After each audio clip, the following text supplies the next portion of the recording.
cane syrup, and then I have whipped my last measurement of whipped cream into a soft peak. So if you can see, it's just a soft peak. If you whip it to stiff peaks, it's going to be hard to fold in. So you all be able to see here. I add a little in just to start to temper it in to cool down that ganache. And then I will go ahead and add in the rest, fold in.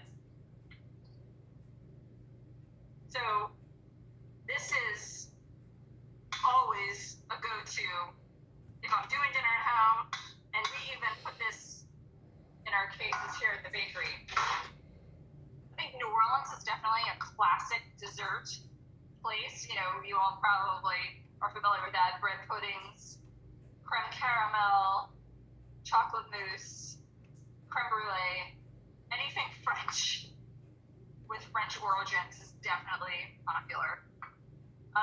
And then at the end, I am always going to add a pinch of salt because that definitely bounces up the sweet notes, brings up the other flavors. I think that is definitely something Julia would do. I'm feeling like. So there it is. That's it. It's finished, and then I'm going to show you all how we end up finishing it when we put it out. So, Megan, do you find that the sweetener that you used is less sweet than, say, corn syrup or some of the other sweeteners? Yes, definitely less sweet than corn syrup. Like if you want a less sweet, you know, honey is less sweet. This cane syrup is a little less sweet than a typical. Glucose is less sweet, and I don't know how many of you all, you know, are professional pastry chefs, but glucose is often in kitchens. But we usually, because we don't use it in that many things, we'll just use corn syrup. But I love to balance it out with that pinch of salt as well. And that's the thing that this recipe, that's why I really love this one, because it's so versatile. You can do, you know, anything with it. I saw these rose gold holders on Amazon, and I could not get them because what lady doesn't like rose gold holders for desserts?